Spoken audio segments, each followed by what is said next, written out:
ഉണ്ണിത്താൻ്റെ അടുത്തേക്ക് നിരഞ്ജന വരുവാണ്. എന്നിട്ട് നിരഞ്ജന ചോദിക്കും, അച്ഛനെന്തിനാ ഓഫീസിലോട്ട് വരാൻ പറഞ്ഞതെന്ന് ചോദിക്കും.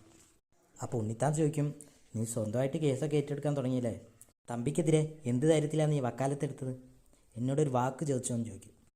ഉണ്ണിത്താൻ നിരഞ്ജനയെ പറ്റാവുന്നിടത്തോളം എതിർക്കുകയും അതിൽ നിന്ന് പിന്തിരിപ്പിക്കാൻ ശ്രമിക്കുകയും ചെയ്യും. പക്ഷേ നിരഞ്ജന അവളെടുത്ത തീരുമാനത്തിൽ നിന്ന് പിന്നോട്ട് പോകാൻ ഒട്ടും തയ്യാറല്ലായിരുന്നു. എൻ്റെ മകള് തന്നെ തമ്പിക്കെതിരെയുള്ള കള്ളക്കേസ് വാദിക്കാനിറങ്ങിയ അയാളുടെ മുന്നിൽ ഇപ്പം ഞാനാരായി? തമ്പിയോട് തനിക്ക് ചില സാമ്പത്തിക ബാധ്യതയൊക്കെ ഉണ്ടെന്ന് ഉണ്ണിത്താൻ മകളോട് പറയാണ്.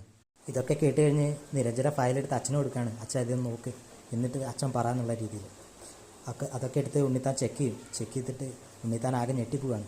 ഓ മൈ ഗോഡ്, ജാനകിയുടെ അച്ഛൻ തമ്പിയാണോ എന്നൊക്കെ ഉണ്ണിത്താൻ ചോദിക്കും.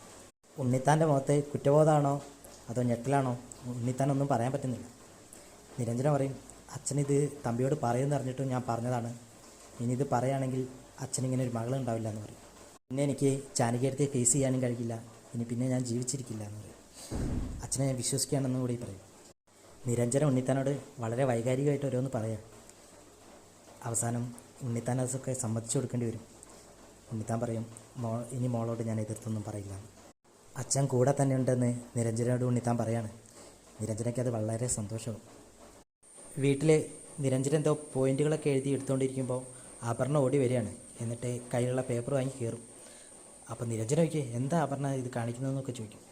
അപർണയ്ക്ക് വല്ലാതെ ദേഷ്യം വരും. അപർണ പറയും, നീ ഇതുവരെ ഒരു പാവം പോലെ അഭിനയിക്കുകയായിരുന്നു, പക്ഷേ നീ ശരിക്കും രണ്ട് ആടുകളെ തമ്മിൽ കൂട്ടിയിടിപ്പിച്ച് ചോര അടിക്കുന്ന ചെന്നായിയാണെന്ന് പറയും.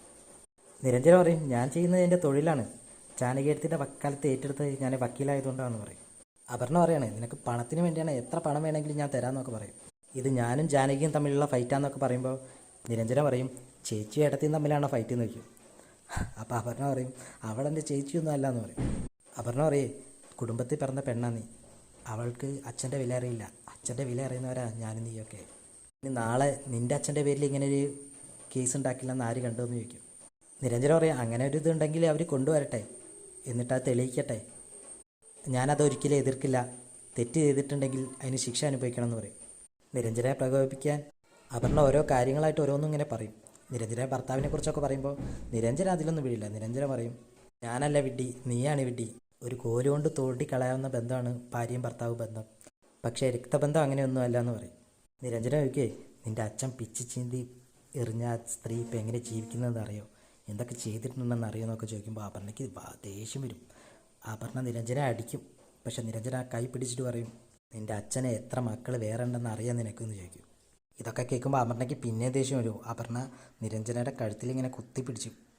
എന്നിട്ട് പറയും, എൻ്റെ അച്ഛൻ ആരാന്ന് അറിയോ നിനക്ക്?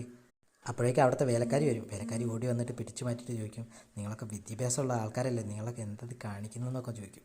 അപർണയ്ക്ക് എന്നിട്ട് ദേഷ്യം അങ്ങ് അടങ്ങുന്നില്ല. അപർണ ഞാൻ കാണിച്ചു തരാമെന്ന് പറഞ്ഞിട്ട് ആ വീട്ടിലുണ്ടായിരുന്ന അവിടുത്തെ അച്ഛൻ്റെ ഫോട്ടോ എടുത്തിട്ട് അപർണ താഴേക്ക് എറിയാണ്. എന്നിട്ട് അവൾ റൂമിലേക്ക് കയറിപ്പോവും.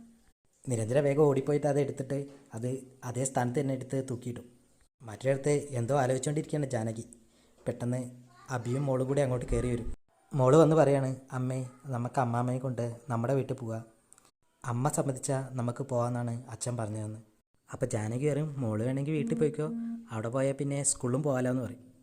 അപ്പോൾ പൊന്നു പറയും, പൊന്നു അമ്മയോട് പിണങ്ങി എന്ന് പറഞ്ഞ് അവൾ പോകും. അപ്പോൾ ജാനകി പറയും, അബിയേട്ടൻ ഇപ്പം അങ്ങനെ പറഞ്ഞിട്ടല്ലേ അവളിപ്പം പിണങ്ങിപ്പോയതെന്ന് ചോദിക്കും. അപ്പോൾ അബി പറയും, കേസ് തുടങ്ങിയപ്പോൾ അമ്മേനെ ഹൈഡ് ചെയ്ത് വയ്ക്കാനൊന്നും കഴിയില്ല, അളകാപുരി ഏതായാലും അച്ഛൻ നമ്മുടെ പേർക്ക് എഴുതി വെച്ച വീടാ, നമുക്ക് വേണമെങ്കിൽ അങ്ങോട്ട് പോകാമെന്ന് പറയും. ജാനകിയും പറയും, നമുക്ക് അളകാപുരിയിലേക്ക് പോകാം, പക്ഷേ കേസൊന്ന് തുടങ്ങിക്കോട്ടെ, അതിനുള്ള സമയമെങ്കിലും അബിയേട്ടൻ എനിക്ക് താന്ന് പറയും. അവർ തമ്പിയെപ്പറ്റി സംസാരിക്കുമ്പോൾ ജാനകി പറയും, അയാളൊരു മൃഗമാണ്, അയാൾക്ക് എന്ത് വികാരമുള്ളതെന്നൊക്കെ. അബി പറയും, ഉണ്ണിത്താൻ സാറിൻ്റെ സപ്പോർട്ട് ഇപ്പോൾ നിരഞ്ജനയ്ക്കുണ്ട്, നീ എന്തായാലും ജയിക്കും ജാനകി എന്നൊക്കെ പറയുമ്പോൾ ജാനകിയും വളരെ സന്തോഷമാവും. അപർണയായിട്ട് ഫോണിൽ സംസാരിക്കുമ്പോൾ തമ്പി പറയും, ഉണ്ണിത്താൻ വാക്ക് മാറിയത് മാത്രമല്ല അവരുടെ കൂടെ നിൽക്കാനുള്ള തീരുമാനവും പറഞ്ഞു എന്ന് പറയും. തമ്പി പറയും, ജയിലിൽ കിടക്കാൻ അതിൻ്റെ വിധി എന്ന് പറയുമ്പോൾ അപർണ പറയും, ഞാനിവിടെ ജീവിച്ചിരിക്കുമ്പോൾ അച്ഛനെ ജയിലിൽ കിടത്താൻ ഞാൻ സമ്മതിക്കില്ല, അച്ഛൻ ഇങ്ങനെ ടെൻഷനാവില്ല എന്ന് പറയും. അച്ഛന് വേണ്ടിയിട്ട് വലിയൊരു വക്കീലിനെ കൊണ്ടുവരുമെന്ന് അപർണ പറയും. അപ്പോൾ തമ്പി ചോദിക്കും, മോളെ ആരാ അത്ര വലിയ വക്കീലെന്ന് ചോദിക്കുമ്പോഴത്തേക്കും അപർണ കോള് കട്ടാക്കും. അതും കഴിഞ്ഞ് നേരെ അപർണ അജയുടെ റൂമിന് വാതിൽ മുട്ടും. അജയ് തുറക്കുമ്പോൾ അപർണ ഉള്ളിലേക്ക് കയറിയിട്ട് അജയോട് പറയും, ഒരു പെണ്ണെന്ന നിലയിൽ എന്നെ ആദ്യമായിട്ട് ചതിച്ചാൾ നീയാണ്, പക്ഷേ ഇപ്പോൾ ആ പക പതുക്കെ ഒരു സഹതാപമായിട്ട് മാറി. അജയ് പറയും, കാര്യം മനസ്സിലായില്ല എന്ന് പറയുമ്പോൾ അപർണ ഒരു ലെറ്റർ എടുത്തിട്ട് അജയ്ക്ക് കൊടുക്കും. എന്നിട്ട് പറയും 25 വർഷം കൊണ്ട് ഒരു കേസിനെ പറ്റി പറയും. അതിൽ പരാതിക്കാരി ജാനകി. അജയ് പറയും ഇതെന്താ ഇങ്ങനെ ഒരു കേസ് 25 വർഷം മുൻപത്തെ എന്നൊക്കെ പറയുമ്പോൾ അപർണ പറയും അവളെ ഞാൻ അനാഥ എന്ന് പറഞ്ഞതിൻ്റെ ദേഷ്യത്തിനാണ് അതൊക്കെ ചെയ്യുന്നതെന്ന്. ആരാ ഇപ്പുറത്തെ വക്കീലെന്ന് അജയ് ചോദിക്കും. അപ്പോൾ അപർണ പറയും ഞങ്ങളുടെ വക്കീലിൻ്റെ പേര് അജയ് സൂര്യനാരായണൻ. ഇത് കേൾക്കുമ്പോൾ അജയ് ഇങ്ങനെ ഞെട്ടിത്തരിച്ച് നിൽക്കുകയാണ്.